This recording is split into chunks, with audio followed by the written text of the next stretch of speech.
persilakan juga akan hamba-Mu Pak David yang sebentar akan menyampaikan akan firman Tuhan. Biar Tuhan berkati. Supaya akan firman Tuhan ini sungguh-sungguh jadi berkat bagi tiap-tiap kami akan mendengarkan firman ini. Terima kasih ya Bapak, kami berdoa dan bersyukur hanya di dalam satu nama yang indah, yaitu Yesus Kristus Juru Selamat kami. Haleluya. Amin.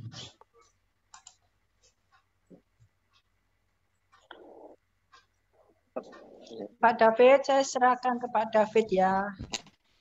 Baik, langsung ya. Terima kasih Bu Lili. Juga semua Bapak Ibu saudara-saudara, puji Tuhan ya. Saya lihat wajah-wajah yang tersenyum ya, haleluya.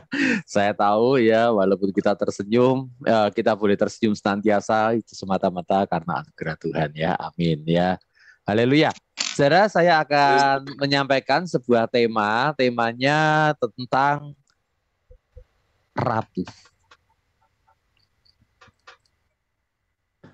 Ya, judulnya agak unik ya, rapuh.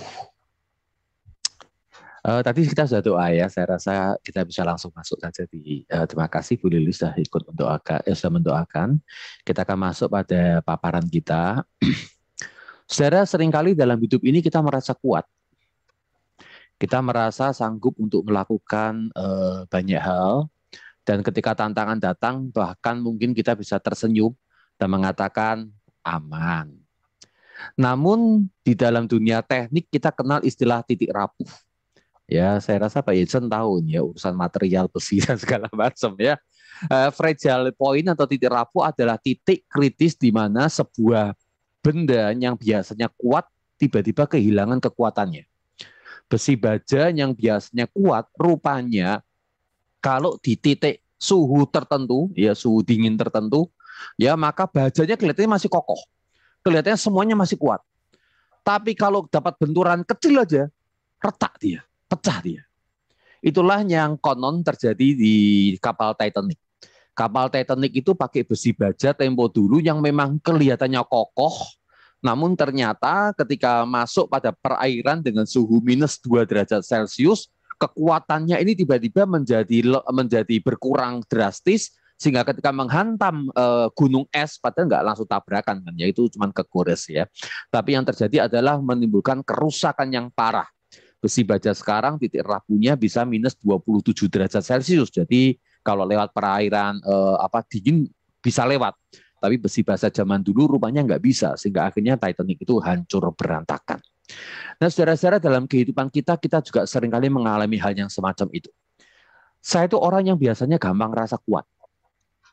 Di tengah-tengah situasi pandemi, apalagi disuntik vaksin 2 kali, lalu kemudian ditambah vaksin pneumonia, ya majelis saya fasilitasi saya ya vaksin pneumonia plus lagi vaksin flu biasa ya supaya kalau melayani jemaahnya dalam kesulitan saya bisa datang dan kemudian melayani mereka. Tapi ternyata saya hari itu rapuh. Kekuatan saya ternyata berantakan waktu itu. Nah belakangan memang saya menduga salah satunya adalah karena vitamin D yang biasanya saya beli ya dengan harga tertentu ya yang cukup mahal ya, saya pikir itu asli ya. Waktu itu saya beli di toko yang lain ya. Ya terpotnya paling cuma 20 ribuan sekian, tapi ternyata setelah saya belakangan waktu saya sakit itu saya cek ini asli apa enggak. Ternyata palsu itu kelihatannya. Jadi saya nggak sadar bahwa saya sedang rapuh dan hari itu saya terpapar. Dan celakanya ketika saya terpapar merembet ya ke mama saya ya. Dan mama saya yang biasanya kuat hari itu waktunya cepat sekali. Dia kuat dalam menahan laju virusnya, namun dia nggak kuat ketika harus menahan mual dan diare, ya ini khas COVID varian D ya, Delta ya. Sehingga akhirnya dia kehilangan banyak cairan tubuhnya, elektrolitnya habis-habisan. Dan hanya dalam waktu 1 malam, ya malam kedua dia drop berat. Sekali lagi bukan karena kadar oksigennya, tapi karena cairan tubuhnya itu mengalami kekurangan elektrolit berat. Itu sudah 3 kali terjadi. Kali ketiga memang hampir lewat, tapi Tuhan menolong. Tapi ini kali yang keempat. Di tengah-tengah wabah COVID, pertolongan sangat lambat sekali. Masuk ke IGD pun ternyata tidak bisa langsung dibawa ke ICU sehingga terlambat ya. Jadi waktu masuk ICU itu bukan dirawat untuk COVID-nya, tapi melakukan terapi natrium, ya, ditetesin natrium dosis tinggi ke darah yang harus pelan-pelan dan lambat sekali, karena kalau terlalu cepat masuk darah merampang, pembuluhnya bisa hancur. Jadi pelan-pelan sekali, sementara ditetesin pelan-pelan natrium dan kalium ternyata nggak tahan ya. Ya Tuhan punya rencana dalam segala sesuatu. Tapi yang ingin saya katakan adalah ada waktunya kita merasa rapuh. Kita seringkali merasa demikian kuat, tapi nggak selalu. Nggak selalu. Saya buka sebuah channel YouTube ya. Judulnya itu Kata Berkisah. Ini channel tentang puisi-puisi galau gitu ya.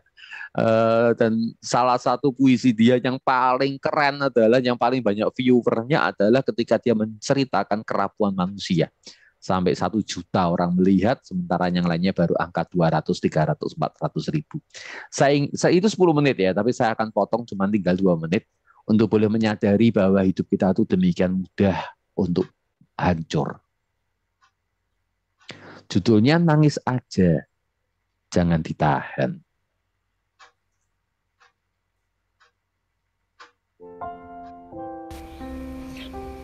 Hai.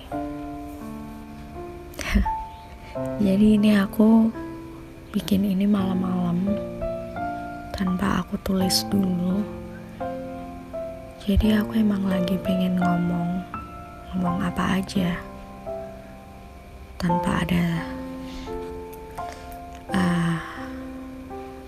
maksud apa-apa. Ya pengen ngomong aja, pengen cerita.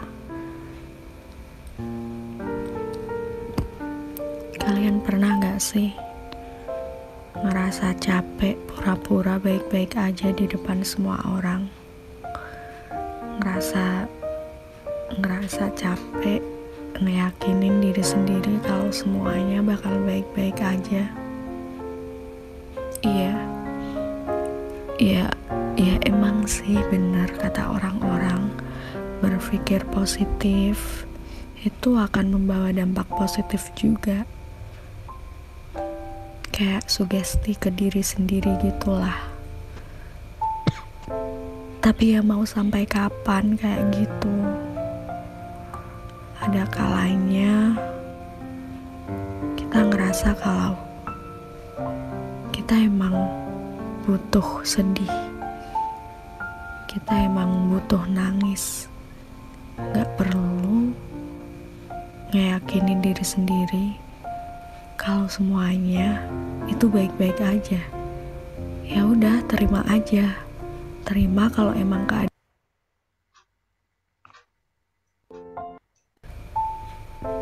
Tapi ya mau sampai kapan kayak gitu? Ada kalanya kita ngerasa kalau kita emang butuh sedih, kita emang butuh nangis. Gak perlu ngeyakinin diri sendiri kalau semuanya itu baik-baik aja. Ya udah, terima aja. Terima kalau emang keadaan lagi gak baik-baik aja. Terima kalau keadaan emang gak lagi bersahabat sama kita. Kayak sekarang.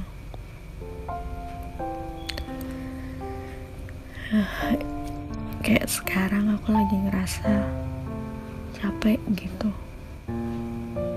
Capek ngebohongin diri sendiri. Kalau biasanya bilang ke diri sendiri, gak apa-apa, semua akan baik-baik aja. Tapi sekarang rasa-rasanya ingin ngebiarin diri sendiri buat nangis sejadi-jadinya. Ini aku baru selesai nangis. Kan? Iya, cukup di situ saja. Saudara, sebenarnya manusia tuh demikian mudah terluka. Kita tuh rapuh. Namun kita bisa menutupinya. Jadi hari ini saya ingin kita merenungkan firman Tuhan sambil mengakui akan keberadaan diri kita secara jujur. Firman Tuhan saya ambilkan dari 2 Korintus pasal 4 ayat 7 sampai 11, kemudian loncat 16 sampai 18. Dikatakan, tetapi harta ini kami punyai dalam bejana tanah liat, supaya nyata bahwa kekuatan yang melimpah-limpah itu berasal dari Allah, bukan dari diri kami. Paulus berkata hidupnya itu seperti bejana tanah liat yang rapuh. Tapi kalau bisa bertahan itu semata-mata karena kekuatan Allah yang melimpah-limpah. Ayat 8, dalam segala hal kami ditindas namun tidak terjepit. Kami habis akal namun tidak putus asa. Kami dianiaya namun tidak ditinggalkan sendirian. Kami dihempaskan namun tidak binasa. Kami senantiasa membawa kematian Yesus di dalam tubuh kami, supaya kehidupan Yesus juga menjadi nyata di dalam tubuh kami. Sebab kami yang masih hidup ini terus-menerus diserahkan kepada maut karena Yesus, supaya juga hidup Yesus menjadi nyata di dalam tubuh kami yang fana ini. Sebab itu kami tidak tawar hati, tetapi meskipun manusia lahiriah kami semakin merosot, namun manusia batiniah kami dibaharui dari sehari ke sehari. Sebab penderitaan ringan yang sekarang ini mengerjakan bagi kami kemuliaan kekal yang melebihi segala-galanya, jauh lebih besar daripada penderitaan kami. Sebab kami tidak memperhatikan yang kelihatan, melainkan yang tak kelihatan. Karena yang kelihatan adalah sementara, sedang yang tak kelihatan adalah kekal. Rapuh itu artinya mudah rusak, mudah terluka, mudah pecah, mudah dihancurkan oleh pihak luar karena ketahanan dirinya lemah. Saya ingat waktu saya kecil, papa saya itu beli kendi. Wah, dia senang sekali bisa dapat kendi yang gede gitu ya. Lalu kendi itu ditaruh di dapur agak tinggi supaya jangan anak-anak ikut bisa ngerangge, bisa megang, bisa meraih ya. Lalu kemudian kalau pagi dia minum dari kendinya, wah itu sejuk sekali katanya ya. Dulu kan nggak ada lemari es kan ya, wah tuh. Jadi satu kali saya kan paling gede, anak paling sulung ya, saya bisa ngerangge, saya bisa ambil. Ya papa saya lihat, tapi karena ya mungkin sayang lah, ya pasti sayang lah. Dia biarin, oke, ya Jeffrey, dia panggil saya kan Jeffrey ya, pegang baik-baik ya katanya. Jangan sampai jatuh nanti pecah, carinya susah ini. Zaman dulu kan banyak barang susah ya, ya carinya susah ini, ya. Gimana caranya papi? Ya itu deketin mulut lalu diminum. Dan saya masuk saudara-saudara ya supaya airnya masuk ke mulut. Anda pernah pakai kendi ya? Ternyata susah. Airnya begitu muncratnya nyocornya kemana? Kena hidung, kena muka sampai ya kendinya saya apa? Ya nggak pecah sih. Kendinya saya papa saya nyelamatin kendinya daripada nyelamatin saya. Ya, kendinya langsung dipegang sama papa saya. Ya, kenapa yang dipegang papa kendinya bukan saya? Apa papa saya lebih sayang kendinya? Enggak. Karena saya enggak terlalu rapuh. Saya kalau jatuh ya paling luka dikit atau nangis tapi habis itu beres. Kendi sekali pecah, hilang, hancur, rusak. Maka situasi rapuh adalah sebuah situasi yang bahaya yang membuat kita, benda atau kita manusia memerlukan sebuah pertolongan karena kalau enggak hancur hidup kita. Hancur.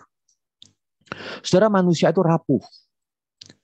Pandemi ini hanya membuktikan kerapuhan kita. Dulu nggak ada pandemi kita rasa kuat. Ya wah kemana-mana sehat, kemana-mana ekonomi lancar, kemana-mana wah keluarga semuanya bagus. Begitu kemudian ada pandemi, masuk rumah terus sehari-harian ketemu keluarga baru ketahuan keluarganya bahagia atau rapuh. Ya baru ketahuan kesehatan kita demikian kuat atau tak berdaya. Begitu pandemi baru ketahuan ekonomi kita demikian kuat atau enggak. Artinya rapuh itu adalah mudah rusak, mudah terluka, mudah pecah. Sebuah kata, satu kata bisa melukai hati sangat dalam dan hati kita jadi luka. Betul? Manusia itu rapuh. Kita rasanya kuat. Dan ingat ya, orang-orang yang ada di sekeliling kita juga punya kerapuhan yang sama. Ya, sebuah kata yang kita ucapkan itu bisa melukai hati sangat dalam, diingat sampai bertahun-tahun. Sama seperti seseorang mengatain nama kita dan tiba-tiba demi pada keadaan biasa mungkin kita nggak rasa, tapi keadaan tertentu membuat kita terluka sangat dalam. Saudara, satu kali teman saya, temannya Pak Setiawan juga ya, teman remaja kami ya, curhat sama saya. Jeff, dia panggil saya Jeffrey kan ya. Ya, kamu tahu nggak si A? Oh iya, kenapa? Itu orangnya loh, omongannya nyerek ke, bikin sakit hati. Lu kenapa? Dia sudah cerita lah, saya nggak mau buka ceritanya. Ah, enggak lah, mungkin maksudnya perhatian. Enggak, itu memang sengaja nyindir saya. Dan dia ingat itu sudah bertahun-tahun ceritanya. Kekuatan kita mudah terganggu oleh serangan mikroorganisme yang sangat kecil, bakteri, virus, yang biasanya kita nggak anggap. Sekarang kita demikian khawatir sampai harus kemana-mana tutupin pernafasan kita supaya virus nggak masuk. Siapa bilang kita kuat? Kita rapuh saat kita gagal mencapai harapan. Kita putus asa. Kita di kamar, lalu kemudian tinggal tidur karena kita nggak mau mikirin bahwa kegagalan terjadi atas cita-cita kita. Manusia itu rapuh, bukan cuma fisiknya, tapi juga emosinya. Kita rapuh saat membangun relasi, bahkan saat mencintai, bukan. Relasi yang kita anggap kuat seringkali bukan relasi yang terlalu kuat. Orang yang kita cintai, satu kali justru mungkin kita jadi kesel, lalu bahkan muncul benih-benih benci.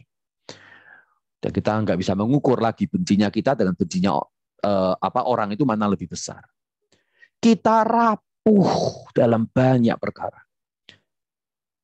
Itu saya masih ngomong hanya gampang-gampang yang baik-baik. Apalagi kalau sengaja dibully, sengaja diabaikan, ya ketika pekerjaan susah, ya ketika kemudian kita betul-betul sakit, ketika tekanan berat dan bertubi-tubi datang, ketika keluarga kita terjadi gesekan, bahkan kemudian mulai saling mencaci, usianya yang semakin lama semakin renta, tubuhnya yang semakin lama semakin tak kuat seperti biasanya.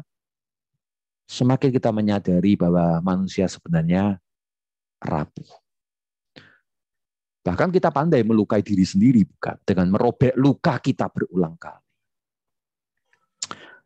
Jadi hari ini firman Tuhan ingin mengajak kita memikirkan bahwa tidak apa kita rapuh. Mengapa nggak apa? Karena memang, ini suaranya ada gema dari mana ya? Ada satu double device yang nyala dekat Zoom ya. Boleh kan yang double device salah satu speakernya dimatikan ya? Supaya suaranya nggak gema. Thank you. Saudara, kalau kita rapuh itu biasa. Kenapa? Karena memang Allah menciptakan kita dalam kerapuhan. Harta ini kami punyai dalam bejana tanah liat, supaya nyata bahwa kekuatan yang melimpah-limpah itu berasal dari Allah, bukan dari diri kami. Saya heran mengapa Allah menciptakan kita dari material yang demikian rapuh, debu tanah. Bahwa Anda dan saya, semua manusia diciptakan di dalam sebuah kerapuhan yang esensial, kerapuhan yang muncul di dalam natur kita. Alasannya sederhana supaya kita menyadari bahwa kita butuh Allah. Dosa di Taman Eden adalah sebuah dosa yang mencoba untuk mengiming-imingi manusia pertama, khususnya Hawa dan kemudian juga Adam, untuk kamu menjadi seperti Allah yang maha kuat, yang nggak butuh apa-apa, yang maha tahu. Anda dan saya memang diciptakan tidak maha kuat. Kita tuh lemah. Anda dan saya diciptakan bukan maha tahu. Banyak nggak taunya bahkan. Allah menciptakan manusia dalam kerapuhan, maka rapuh adalah natur Anda dan saya yang baik. Lu kok bisa baik? Karena Allah mengatakan, ya Kejadian 2:5 ketika Allah selesai menciptakan manusia yang dari debu tanah, Allah mengatakan manusia itu baik, bahkan sungguh amat baik. Top meot bahasa Ibrani artinya sungguh amat sempurna baik. Jadi ketika Allah menciptakan Anda dan saya dalam kerapuhan, kerapuhan bukanlah untuk disesali. Kerapuhan justru untuk disyukuri, karena itulah hal yang baik. Menolak kerapuhan kita justru menimbulkan banyak masalah. Namun ketika kita menyadari kita adalah rapuh, bejana tanah liat, yang membutuhkan kekuatan Tuhan, justru itu menjadi hal yang baik. Orang reform itu mengatakan bahwa dosa terbesar manusia sejak jatuh dalam dosa adalah yang namanya independen, kemandirian. Rasa bisa lakukan semuanya sendiri, bahkan mandiri bisa lakukan semuanya tanpa Allah. Karena sebenarnya manusia diciptakan Allah untuk depend on, untuk bergantung. Namun sulit sekali kadang-kadang kita untuk bergantung karena kita ingin menunjukkan saya bisa atur hidup saya sendiri. Jadi apa yang kita pelajari dari kerapuhan Anda dan saya sebagai manusia? Yang pertama, marilah berhati-hati terhadap diri sendiri. Kita harus hati-hati memperlakukan diri kita. Jangan sok kuat dan jangan sok hebat. Anda harus tahu mengukur. Saudara, seorang teman saya tinggal di Bali itu Pak Chandra ya.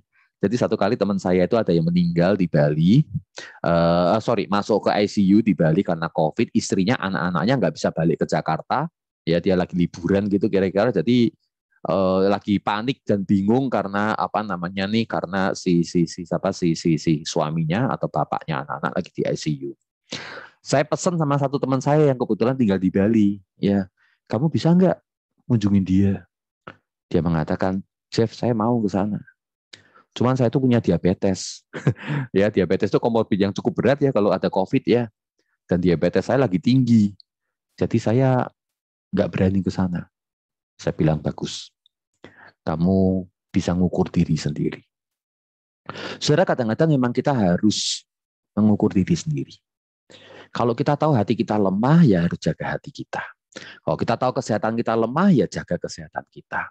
Kalau tahu ekonomi kita rapuh, ya harus jaga ekonominya supaya kuat bertahan melewati pandemi yang nggak tahu berapa lama.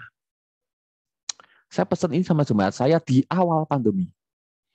Ya waktu itu ada satu YouTuber lah ya, tepatnya artis Instagram lah ya, cerita, dah nggak usah dipikir-pikir, kalau punya masalah nggak usah dipikirin, nggak punya duit nggak usah dipikirin. Saya marah sama itu Instagram yang di-share sama teman saya, langsung saya bawa ke gereja, saya khotbahkan. Justru waktu pandemi lu mikir pakai uang tuh gimana, jangan nggak usah dipikir, duitnya dipakai aja, nanti pasti lah kecukupan. Lah iya kalau cukup, kalau nggak cukup kolaps. Lalu utang nabrak kanan kiri, pandemi kita nggak tahu berapa lama. Kalau tahu kita rapuh secara ekonomi, atur ekonomi kita. Kalau kita tahu kita rapuh secara kesehatan, atur kesehatan kita. Kalau kita tahu kita rapuh secara jiwa, atur yang namanya emosi kita. Kalau tahu gampang marah, jangan cari masalah deket-deket yang marah. Gitu kan ya kira-kira ya. Kalau tahunya namanya kena api itu kebakar, ya jangan deket-deket api. Kita tahu kita harus hati-hati terhadap diri kita sendiri. Tentu ada masa, ada situasi di mana di dalam kelemahan kita tetap harus fight, berjuang, bekerja. Tapi kita berarti harus ekstra hati-hati ketika kita ada di ladang.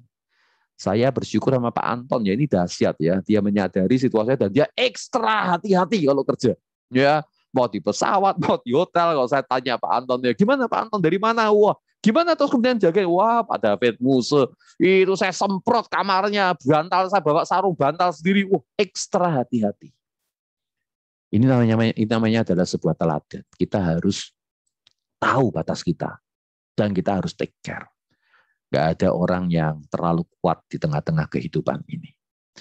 Apa kelemahan kita, apa titik rapuh kita, ya fragile, apa tadi namanya poin kita, tadi yang saya katakan titik rapuh kita harus sadari dan kita harus hati-hati. Akui dan datang pada Kristus dengan jujur apa adanya dan dengan kerendahan hati bahwa saya berjana tanah liat. Saudara, saya bersyukur diundang hadir sama Musa Setiawan dalam sebuah acara doa malam. Karena saya tahu doa malam adalah waktu di mana orang-orang yang menyadari saya rapuh. Sehingga saya butuh Tuhan. Orang-orang yang nggak datang doa malam itu saya kadang-kadang bingung ya. Ini orang rasa hebat apa? Rasa kuat apa? Sampai nggak butuh Tuhan, nggak butuh doa. Ya, puji Tuhan, saya bersyukur ya banyak pengurus kita yang hadir setiap kali Rabu malam membuktikan bahwa kita menyadari kita butuh Tuhan. Ini bahasa Latin ya, Christe Salvator, Yesuslah sang penyelamat kita. Karena firman Tuhan mengatakan supaya nyata bahwa kekuatan yang berlimpah-limpah itu berasal dari Allah, bukan dari diri kami. Apa yang dimaksud bahwa Paulus mengatakan, saya ini sering kali habis akal. Gila nggak? Itu orang paling pinter. Ya, Paulus itu rasul yang cerdas, luar biasa, IQ-nya jenius. Tapi dia mengatakan, saya sering habis akal. Tapi kalau dia sering habis akal, lalu kemudian bisa lewati situasi yang sulit, itu berarti karena akalnya dari Tuhan. Dikatakan supaya nyata bahwa kekuatan saya menghadapi situasi yang pelik itu dari Tuhan, bukan karena kekuatan pikiran saya yang hebat. Dia katakan seringkali saya ditindas, artinya adalah penganiayaan fisik yang luar biasa. Dan kalau dia bisa hidup, dia mengatakan semuanya karena kuasa Tuhan. Wow, kendinya itu bukan kendi biasa, itu dilapisi sama pelindung yang luar biasa. Dikatakan kekuatan yang melimpah-limpah, yang nggak pernah kehilangan, nggak pernah kehabisan, kekuatan yang terus mengalir, yang semuanya berasal dari Allah. Bukan karena kami hebat, kami kuat, kami pintar, kami tangguh, tapi karena kuasa Tuhan yang membuat akhirnya dia bisa kuat menghadapi semuanya. Halo, di mana kita meletakkan Tuhan hari ini? Kalau kita bersandar bahwa kita kuat, bejana tanah, lihat, pasti pecah. Tapi kalau kita berkata, Tuhan, berikan saya kekuatan, maka kita akan kuat justru tatkala kita rendah hati. Dan itulah yang dikatakan 2 Korintus pasal yang ke-12 juga, bukan? Dikatakan bahwa ya ketika Paulus mengalami kelemahan oleh karena duri dalam dagingnya dan dia berdoa kepada Tuhan, lalu Tuhan mengatakan cukup kasih karuniaku bagimu, sebab justru dalam kelemahanlah, menggunakan bahasa Yunani yang bagus ya, asteneia, yaitu rapuh atau lemah. Kuasaku menjadi sempurna, sebab itu terlebih suka aku bermegah atas asteneiaku atau kelemahanku, supaya kuasa Tuhan turun menaungi aku. Indah ya, bahwa justru ketika kita lemah, nyata kekuatan Tuhan. Kalau Anda kuat, kadang-kadang peran Tuhan nggak kelihatan. Wah, masih muda, nggak sakit, ya nggak apa-apa. Benar nggak? Kita sering ngomong gitu kan ya. Oh, masih muda, nggak apa-apa. Kita nggak lihat kuasa Tuhan. Tapi ketika kita dalam usia, taruh kata rentan, tapi kemudian kita bisa survive di tengah-tengah situasi yang berat, wow, kuasa Tuhan dahsyat. Kalau ekonomi kita lemah, tapi bisa bertahan sampai setahun lebih ya, ini sudah hampir setahun setengah ini ya, di tengah-tengah pandemi yang ada, orang mengatakan dahsyat betapa hebatnya Tuhan itu. Justru ketika kita lemah, asteneia, kita melihat kuasa Tuhan. Saya yakin setiap kita akan mengalami kuasa Tuhan. Saudara, salah satu situasi di mana saya mengalami kuasa Tuhan terjadi belakangan ini ya. Jadi bulan lalu, Juli pertengahan itu Anda tahu ya, mama saya kan kena COVID. Sebenarnya sebelum mama saya COVID, beberapa hari sebelumnya saya tuh baru lapor sama majelis saya bahwa saya minta waktu sekitar berapa minggu ke depan ini, sekitar 4-5 minggu, sekitar sebulan untuk nggak banyak terlibat dalam pelayanan. Kenapa? Karena saya harus selesaikan kuliah saya. Nah, ini pengumuman ya buat yang nggak tahu ya. Saya itu sedang kuliah ya, sudah hampir 2 tahun ini di STT Amanat Agung, mengambil S2 saya, Magister Ministry. Dan di dalam studi saya ini, karena banyak pekerjaan pelayanan, segala urusan yang lainnya, ya, maka ada 3 tugas akhir kuliah yang belum saya selesaikan. Ya, plus ada tesis yang harus saya bereskan. Jadi ada 4 tugas besar yang saya utang, belum saya serahkan. Ya, jadi saya izin sama majelis saya untuk selesaikan itu semuanya. Diizinkan, dosen juga sudah kasih dispensasi.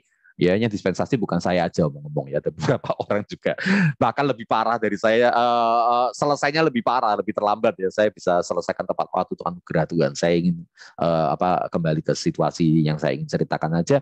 Jadi saya lagi siap-siap mau kerja tugas, ternyata saya kena COVID. Mama saya juga kena COVID. Ya, jadi saya tinggalkan tugas saya ngurusin mama saya dalam keadaan saya sakit. Ya walaupun orang saya mengatakan sakitnya nggak terlalu berat, tapi sakit ya tetap sakit. Jadi cepat lelah, ya tetap nahan batuk, ya pusing juga tetap ada, ya sakit ya tetap sakit, ya COVID kan COVID ya.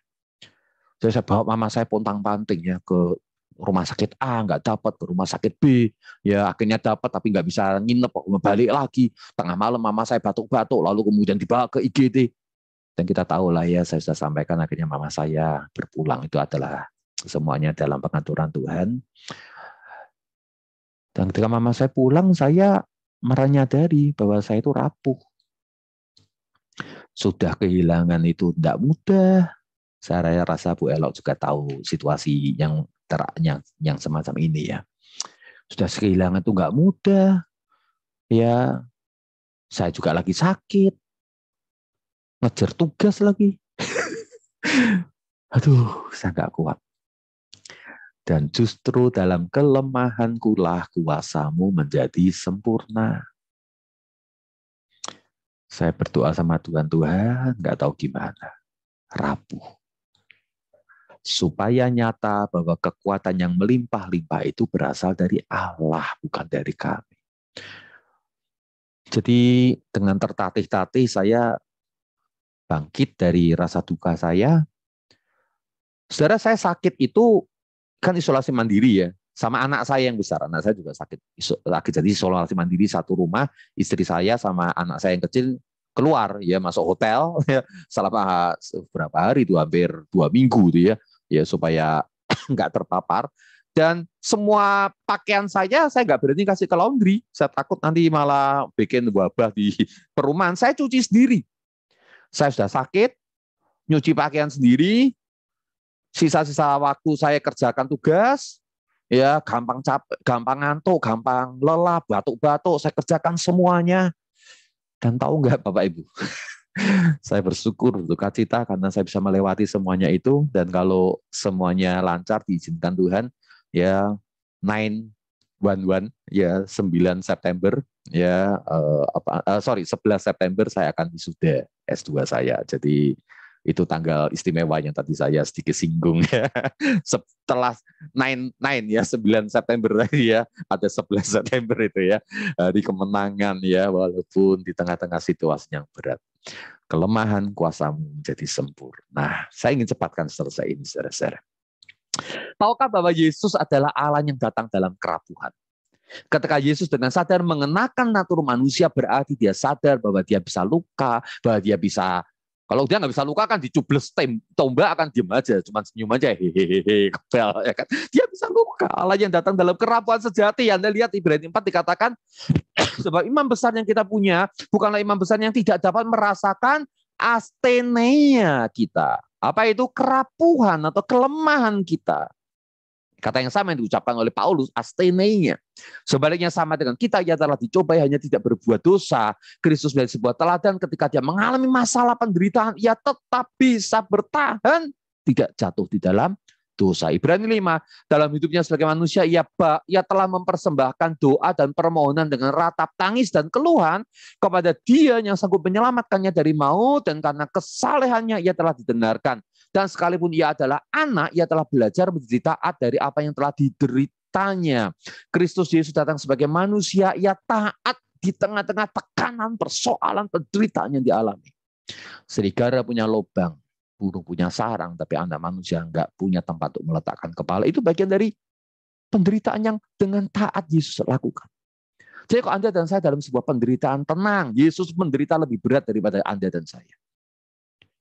Ada yang pernah ditombak, dimahkotai duri, Yesus lebih sakit daripada yang kita pernah alami.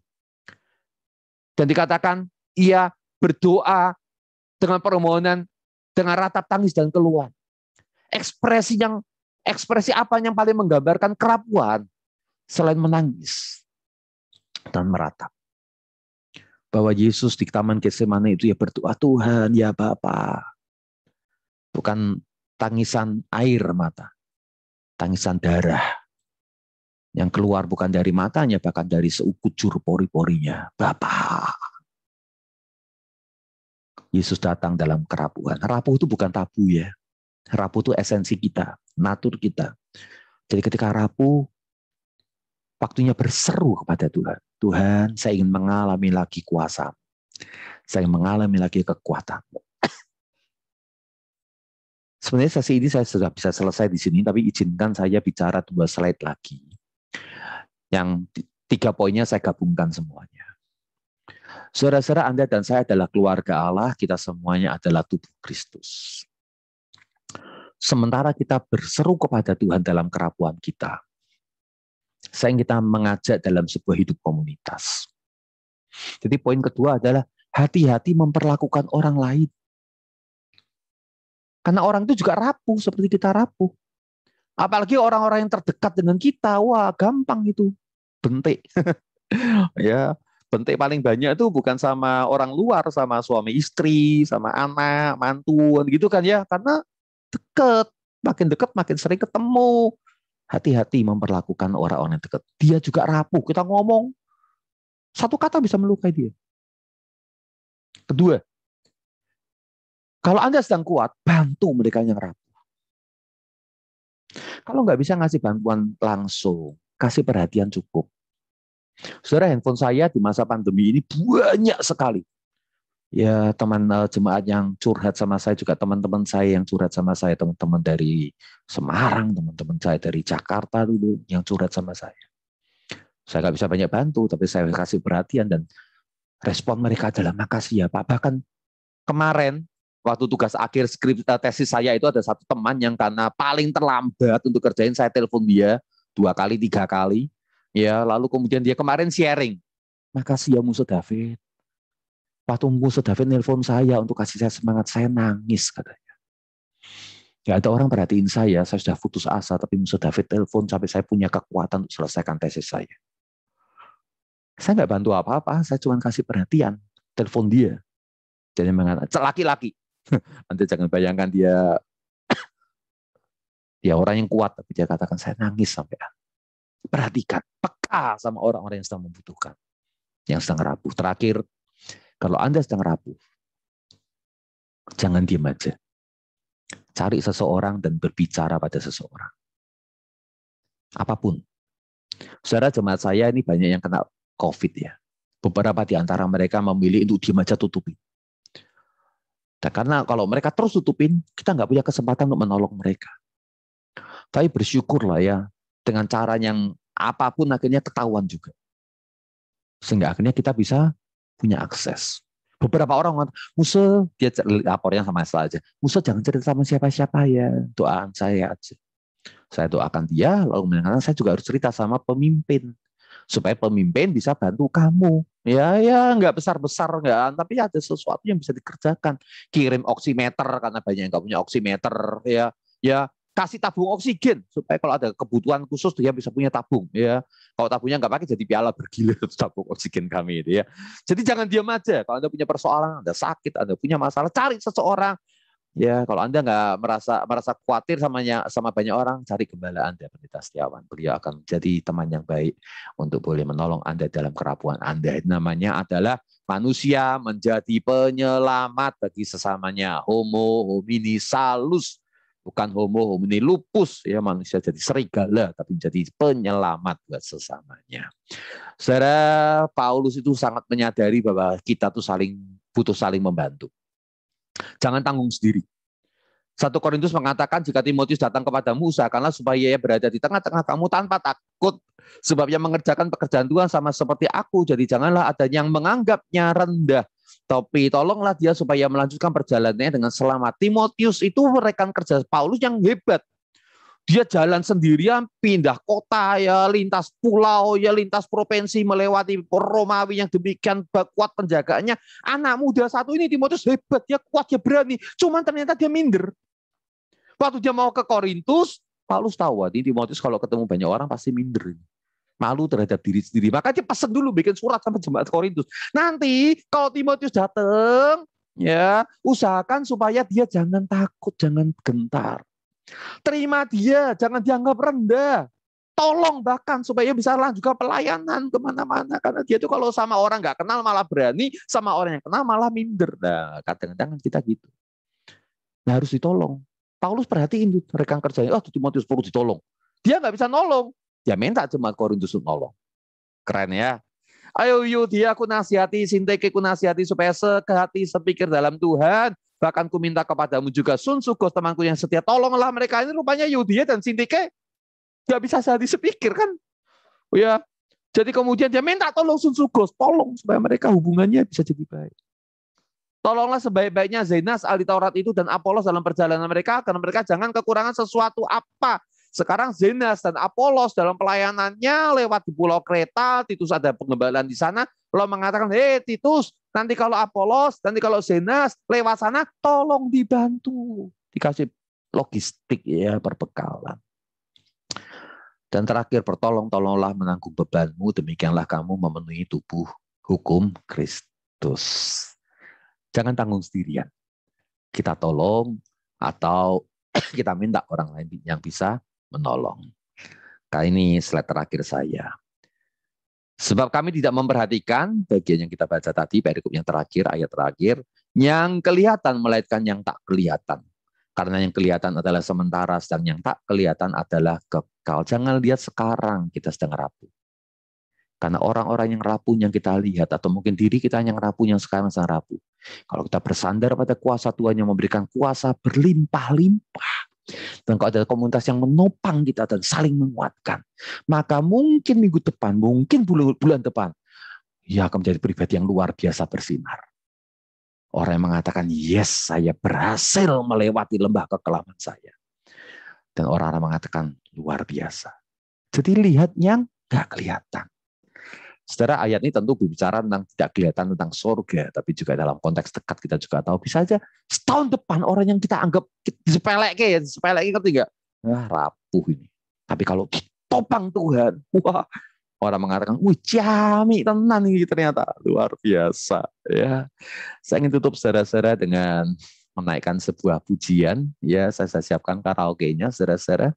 Anda boleh mengikuti dengan menyanyikan pujian ini sebelum kita tutup dalam doa. Sampai kita mengakui dan menyadari betapa rapuhnya kita dan betapa kita membutuhkan pertolongannya. Bagian referennya lebih dahulu.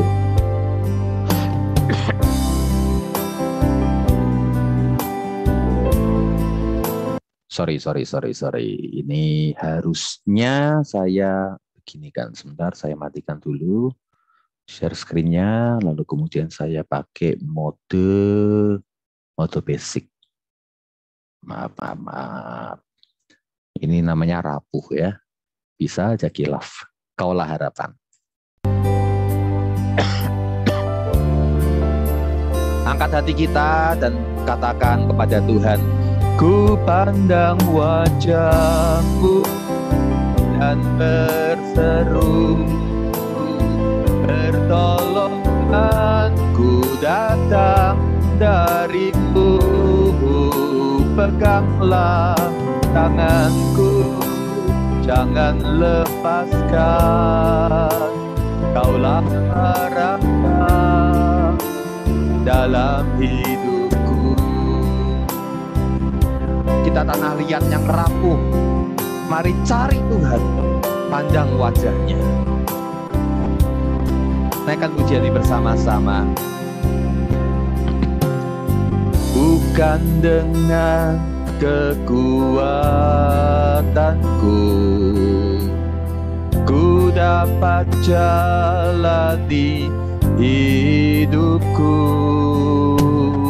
tanpa Tuhan yang di sampingku, ku tak mampu sendiri. Engkaulah kuatku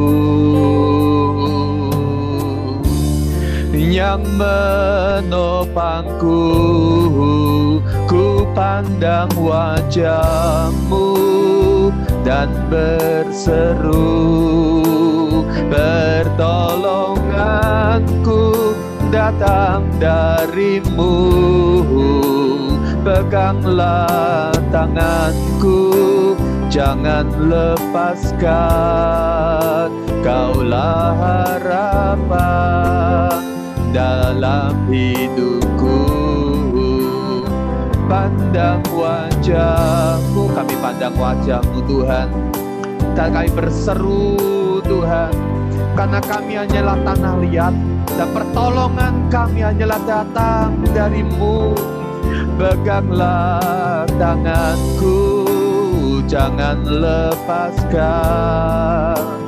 Kaulah harapan dalam hidupku. Mari kita datang kepada Tuhan dalam doa. Tuhan, ini kami datang kepadamu ya Bapa. Kami butuh Engkau. Sekali lagi kami ingin menyatakan hari ini kami butuh pertolongan-Mu Tuhan. Tantangan dunia sering kali demikian besar.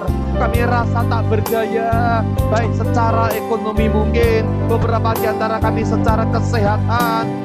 Beberapa di antara kami mengalami persoalan dalam hubungan-hubungan, di tengah-tengah keluarga, di tengah-tengah segala relasi yang ada Tuhan. Hanya kepada-Mu Tuhan kami berseru. pegang tangan kami, jangan lepaskan, turunkan kuasa-Mu Tuhan, untuk memberikan kami kekuatan yang tidak pernah berhenti, yang menolong kami jadi lebih baik, keluar dari masalah, dan kami keluar sebagai pemenang. Akan ajar kami dalam hidup berkomunitas, untuk kami memperhatikan kerapuan sesama kami, untuk kami menolong mereka yang sedang rapuh, bahkan meminta tolong tatkala kami Tuhan dalam posisi sedang rapuh. Di doa kami ya Bapa, di pergumulan dan berseru kami kepadamu, dan kami percaya Engkau Tuhan Yesus yang dipermuliakan tatkala segala situasi boleh usai dengan penuh kemenangan. Dalam nama Tuhan Yesus kami berdoa. Haleluya. Amin. Amin. Ya, saya serahkan kepada Musa Setiawan atau yang bertugas. Iya, terima kasih Mr. David. Bapak Ibu Saudara, sesuatu yang sangat meneguhkan hati, sesuatu yang sangat menghibur, sesuatu yang sangat membimbing. Menarik sekali ya. Kenapa? Karena ternyata kita itu rapuh. Tidak seorang pun yang terbuka dan berani berkata secara jujur apa yang sedang dialami di dalam hatinya. Tapi melalui firman Tuhan malam hari ini kita telah terbimbing dengan indahnya ya. Dan sekarang kita saatnya untuk menghidupi firman itu. Karena setiap tetes air mata yang kita derita, Allah tidak pernah biarkan ditampung di kirbatnya. Ya, mungkin ada satu orang atau dua orang yang mau memberikan respon sedikit, karena waktu kita, sebagian kita mungkin masih malam ini harus berlanjut dengan kegiatan masing-masing. Ada Bapak Ibu Saudara, dibuka suaranya jikalau ada, atau pertanyaan boleh ya, nanti biar Mr. David bisa bimbing kita untuk melihat. Ya, saya sungguh mengucap syukur ya. Ternyata memang luar biasa. Halo? Ya, lanjut. Halo? Sudah, masuk. Jelas. Dengar ya, Pak ya? Jelas. Ya, memang firman yang disampaikan Musa David memang luar biasa. Memang kadang-kadang kita ini rapuh. Tapi kita tidak berani mengatakan. Takut, malah takut dikatakan rapuh. Padahal sebetulnya tatkala kita mengalami rapuh itu, mungkin dalam keadaan sakit, dalam keadaan ekonomi, kita harus ngomong. Kalau kita tidak ngomong, kita akan tambah rapuh. Tapi kalau tatkala kita ngomong, pasti ada orang yang akan memberikan saran. Ya mungkin bukan bantuan yang itu seperti tadi Musa David katakan. Perhatian pun itu sudah menguatkan berarti. Informasi itu juga sudah memberikan value yang sangat besar. Jadi tatkala kita rapuh, jangan takut. Kita ngomong aja, enggak apa-apa. Mungkin kepada teman-teman kita, khususnya hamba Tuhan, gembala kita, supaya kita dikuatkan juga. Ya. Itu sangat-sangat bagus sekali. Tapi memang cenderungnya manusia itu, tatkala kita rapuh, kita menyimpan malah. Kita takut dikatakan itu, dikatakan rapuh. Saya rasa itu sangat bagus. Jadi untuk kita semua, seperti kita ini sudah dalam satu ikatan saudara, ya toh, saudara seiman lagi. Jangan takut. Kalau memang kita rapuh, kita butuh pertolongan. Kita ngomong, nggak apa-apa. Mungkin orang membantu kita hanya membantu dengan doa, dengan saran. Itu sudah sangat bagus menguatkan gitu loh. Jadi janganlah kita minder tadi dikatakan itu. Kita ngomong aja. Memang kondisi kita seperti ini, dengan sakit penyakit seperti ini, mungkin dengan keadaan ekonomi seperti ini. Ngomong aja enggak apa-apa.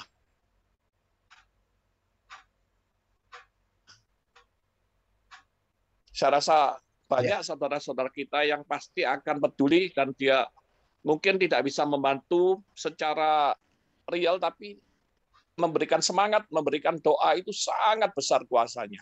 Itu aja. Terima kasih, Musuh David. Makasih sharingnya Pak Indra. Ya, ini menguatkan kita untuk berani terbuka, ya ceritakan buka kerapuan kita.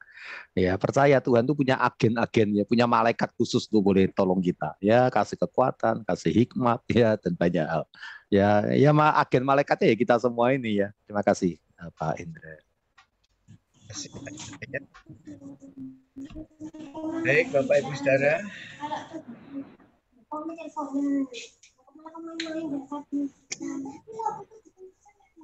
Shalom. Shalom, Mbak Jensen. Puji Tuhan. Pak David, saya memberanikan diri untuk respon Pak David, Pak.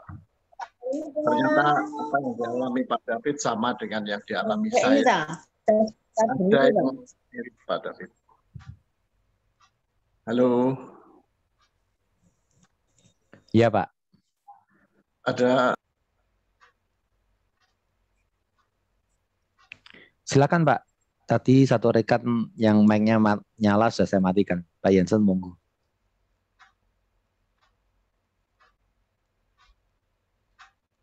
Pak Jensen suaranya nggak dengar. Ya. Halo. Shalom.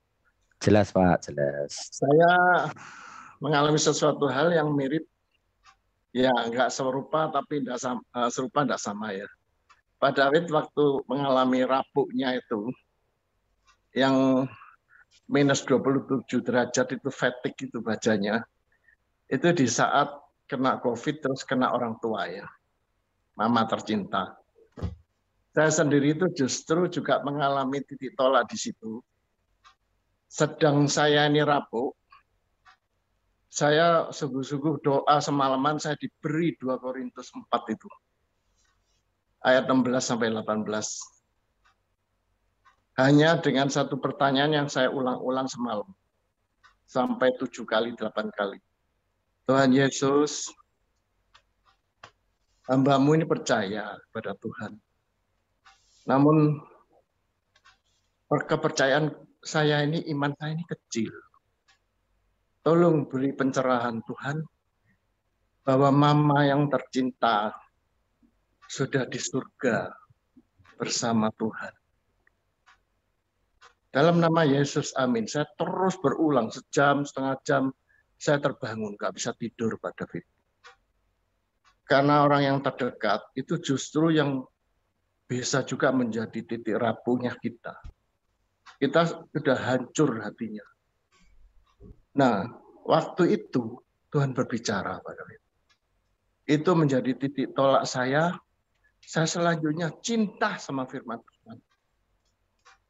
Kami untuk setiap kami ya Bapak Surgawi yang telah mengikuti akan doa malam hari ini. Kami tahu Tuhan Yesus Engkau telah menyapa kami, Engkau telah menjamah akan hati kami, dan saatnya kami ingin melihat bagaimana kehidupan kami Tuhan Engkau juga jamah, supaya ketika kami keluar dari ruang persekutuan doa Zoom ini Tuhan Yesus, kami boleh menyaksikan kuasa Tuhan yang bekerja secara melimpah-limpah atas hidup kami.